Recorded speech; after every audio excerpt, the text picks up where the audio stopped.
Hi, my name is Alex from AHC Drone Services, and today I'm going to be showing you what's in my bag. So I'm going to try and go through this kind of like how I would if I'm going out on a job. So I'm just going to take out the drone, then the controller, then batteries, and then everything else. So first, here we have the drone itself. I'm going to try to not show the FAA ID number just because I don't feel comfortable doing so. So here it is in all its glory, the Mavic Air 2, the best drones I've flown ever. It's really nice. Reminds me like a smaller Mavic Pro, which I used before. Here we have the controller. You know, standard fare if you know what the Mavic Air 2 is. You know, you already know what this is. And you got your batteries. These ones are like just barely charged. This one is charged.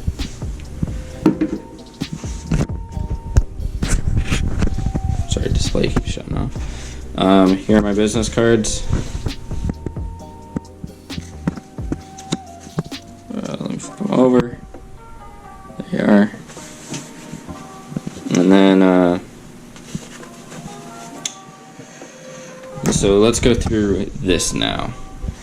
So in here, I have a microfiber, you know, standard fare. If you're ever flying a drone, you're gonna want one of these.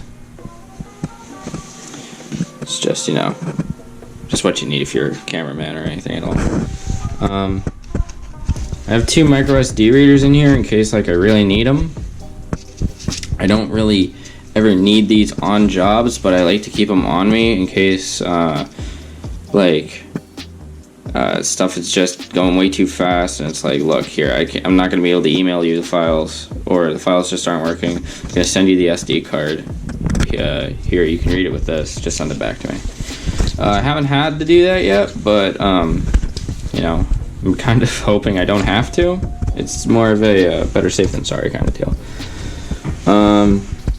Here I have my two filters, or my two boxes of filters. I'm actually going to start to sit down now because I have to open these up and show you. So the Mavic Air 2 ends up coming with if you get the Fly More combo, it comes with the 32, 64, and 256 filters, which I don't necessarily know why. You're more likely going to be using these filters, which as you can see, the middle one isn't here because it's on the drone. Yeah, the ND4, ND8, and then ND16. Personally, I don't know why this goes all the way up to 256. I don't even know what conditions would even you'd want a 256 in, because usually if it's like a bright sunny day out, the 32 is going to be all you need. If you need a 64, you might be staring directly at the sun. 256, you might be like dead on, right on the sun, like it's full blast. I don't know what you would use a 256 for, unless you have like it's just really crazy bright, like blindingly bright. I don't know why you would use these, but anyway, this is what comes with the Mavic Air 2 Fly More combo. The 256, I actually have to label these still, and then these, I have to label both of these, but these are the ones that you have to buy separate. You can't just buy them with the Fly More combo. You don't even get a choice. They just give you these ones. And that's that. We got our spare props here, because you know, always need those. We got our wires here. You know, I just have these in case, you know, like my phone breaks down or quits on me and I have to go use a different type of phone. Or, you know, someone else is going to use a different type of phone. My supervision. These are just the, these are the nubs, if I remember correctly. Yeah, these are the nubs for this thing. So these unscrew. Which is, you know, it's pretty handy, but it's pretty handy if you use the Fly More carrying bag. I don't necessarily do that just because I prefer security and protection over comfortability, despite how much I like comfortability.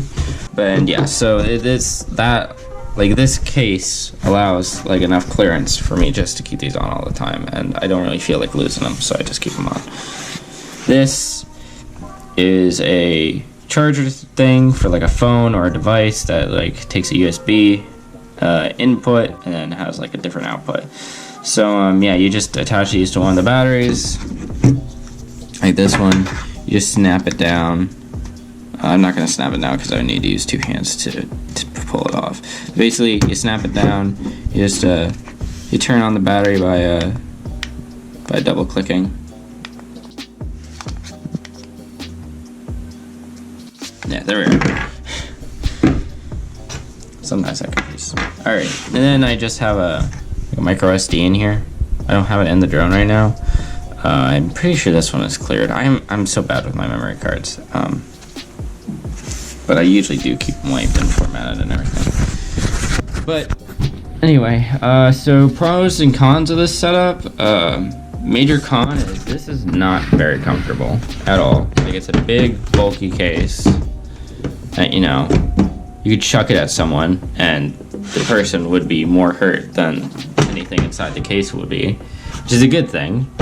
Another con is this just comes right out,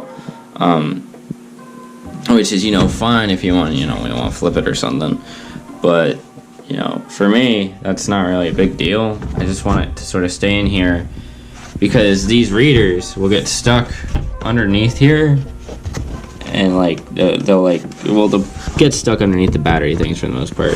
Since this case is carried like this, everything will drop this way. So yeah, that annoys me, and I kind of just want to glue this down, but at the same time I don't want to end up risking like gluing it down and then there will be still like be these edges that you can get underneath, and then like things will be under there and I can't just pull it out now because it's glued in. This also, oh sorry, if I can, I'm not sure if I can get it. Basically, this thing right here is just very badly glued to the top. It hasn't peeled off yet at all. I mean, I think you can kind of hear it there. Yeah, that's the glue. That crunching's the glue. But yeah, so those are the cons of this setup. The pros of this setup is that it's very small, so you don't have to take very much with you on a regular job. I do have a big black bag that when I actually do get the time to you know, organize it, and well, I have an excuse to organize it and I have an excuse to use it, this would just go in that bag, and then all the other, and the bag would just have a bunch of other stuff. Some things I would recommend carrying as well as this are cut gloves, because if you have cut gloves, then you know you'll be okay for the most part, because if you try to hand catch, it'll prevent your fingers from getting chopped up. It's just something nice to have. What else? First aid kit in case you decide to forego the cut gloves, and you know.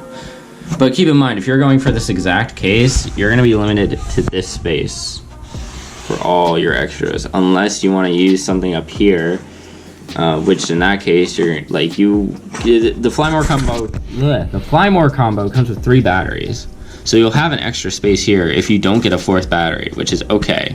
That's where I keep my business cards. But if you don't, like, if you have a 4th battery, then you're only going to be limited to here, or anything you want to put underneath this. But if you put it underneath this, then you're not going to necessarily have all the room in the world to, you know, keep the sticks there. I mean, you might still be able to get away with it, but I would just feel safer with putting the sticks back in there and the rubber nubs. But so yeah, this is extremely limiting to pretty much everything that you need, like absolutely need on a job, and like a few small, pardon my French, but oh shit items. So that is pretty much the setup I have going. You don't need too much else, like I said, other than like maybe a first aid kit, because that's another thing too. If you carry a first aid kit on you, and someone gets hurt on a shoot, you can be the one to step in, and people will remember that. So it's a lot of, you know, choosing the kind of person you want to be there. Like, if you want to be able to take control of a situation like that, you need to come prepared. Whereas if you just want to be someone who's there to shoot, get in, get out, then, you know, it is what it is. You know, you bring your stuff and then you put it back. So, speaking of which, I'm going to do that right now. This is just how I usually pack up before I go. I don't usually take all these things out. It's very rare that I do this. This is going to look very organized now. I assure you it doesn't stay this organized. It flops all over the place and everything goes everywhere because, you know, you're holding it, and gravity and such just goes all over the place. So, keeping this in mind, you actually I still have quite a bit of room in here. I might actually try to fit cut gloves in here, and maybe a first aid kit. Maybe like a plastic baggy first aid kit. Probably not one of the plastic cases. But whatever works. Yeah, another thing, if you want to be safe, here, I'll just set this up while I talk. So if you want to be safe with your batteries, put them in a lipo bag. Just always put them in a lipo bag. Never have them outside of a lipo bag. Or an ammo box if you know how to do that. And you cut a hole in the top, because the whole idea for a lipo bag is that it's flame resistant. So if one of these batteries like explodes, it's going to protect you from any shrapnel or flame or anything that goes off, because there's like one of three things these batteries can do, and it's a random toss-up every time, like depending on the damage, and you don't always know what the damage is. So these things can either smoke, they can catch fire, or they can explode. An explosion is one of the worst things because there's pressure there that just and everything goes flying, and there's no way to counteract it like once it happens. Flaming is in the middle. So like if a battery goes up in flames, you can try and secure it, I guess. Like if you have heat resistant gloves or flame retardant gloves, you can grab a battery, put it in a lipo bag or something. I don't think you want to put them out with water, salt water, I think, because salt water discharges batteries. I think, don't quote me on that because I haven't looked up the proper procedure to put out a battery. I mean, you can use a fire extinguisher. That's the most common method I've seen, but when people do tests and stuff on YouTube. But other than that, and then smoking's not terrible because all you need to do is get rid of the smoke. It's not like if you're in an enclosed space, like if you're in your room and the thing starts smoking, it's kind of bad because it might be claustrophobic. But if you're in the middle of a warehouse and one of these batteries starts smoking, just kind of leave it be, put it off to the side, watch it. Make sure people stay away from it and just, wait until it stops smoking, because the smoke's not going to hurt anyone so long as they don't inhale it, and it's kind of hard to inhale when it just dissipates into the air. So the bigger the area that the smoke is in, the better. Other than that, I think that's it for the most part. I've covered everything here that I wanted to cover. There's not much else that I was thinking about doing with this bag, otherwise I would go into detail. I do want to get prop guards for these, which I've already ordered. I've also ordered an official looking FAA sticker that will go on the top here. Granted, I believe the correct what the FAA specifically states when you go to register your drone is that it needs to be on the front. So when your drone is completely folded out, I'm not going to do that here just because I don't want to show my ID number again. When you are putting the label on the drone, you can just label yours and put a piece of clear tape on top of it to secure it. That's what I do. They'll accept that. But it needs to be facing on the front. At least that's what I've heard. I'm not sure if they changed it at all or if that's just not a thing anymore. But yeah, so you want it to be facing on the front. And I have these stickers. Like I said, I have these stickers coming that are like these nice gold stickers. They look really official. They come with a little like registration card, so you can wave that around.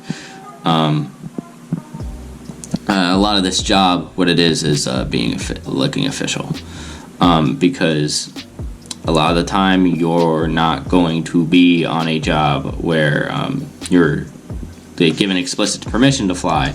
Most of the time you'll be in a public place flying around, or you'll be somewhere where, like, a park or whatever, and you're perfectly in your rights to fly there, given the FAA and like U.S. law and everything like that, and your state laws and everything. You're perfectly okay to fly there, but if someone sees you, they may react very negatively, despite how official or unofficial your business is. One thing I suggest in order to combat that is, if by the time this video goes up and masks are still a thing, wear a mask. That's really gonna date this video, but yeah, just blend in. But also, complete opposite of that, of blending in, is at the same time wear a high-vis vest. This is a thing just in life in general. People have found out that if you wear a high-vis vest and you look and act like you're there on a job and you hold yourself confidently, people won't bother you because you look official and you look like you're on official business. People did experiments where they just walked into random places with a high-vis vest and no one made them pay or anything, like movie theaters, zoos, all that. So yeah, if you want something like that, you can buy them off of Amazon. There are some ones that are like a Part 107 certified pilot, all that. I would just get a general one, if I'm being quite honest, unless you do just want the like the very specific Part 107, because people might argue you on whether or not you have a Part 107. And this video is mostly for Part 107 holders. Like, this is assuming you have your Part 107 and you're looking to start up a business. This isn't for just the average Joe Smo who's into a hobby. Not that you can't watch it if you like it, but yeah, I am going to be doing a video on how to get your Part 107 and what you should expect. And I think that's it, honestly.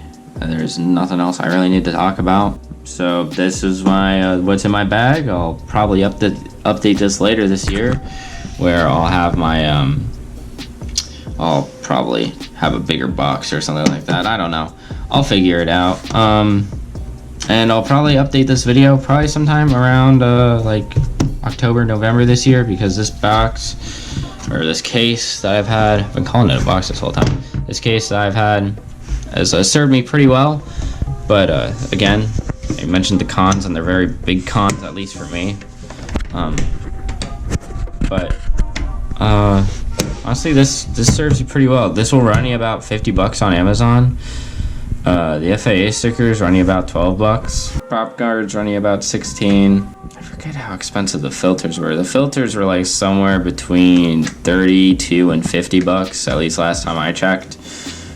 Anytime I get accessories for a DJI drone, I get them specifically from the site. I don't like to do aftermarket stuff, except for cases like this where they don't actually like make anything that I need, like first market. So it is what it is. So thank you for watching. I hope you enjoyed. If you like it, subscribe for more content, or don't if you didn't like it. Like it if you did, dislike it if you didn't, and happy flying.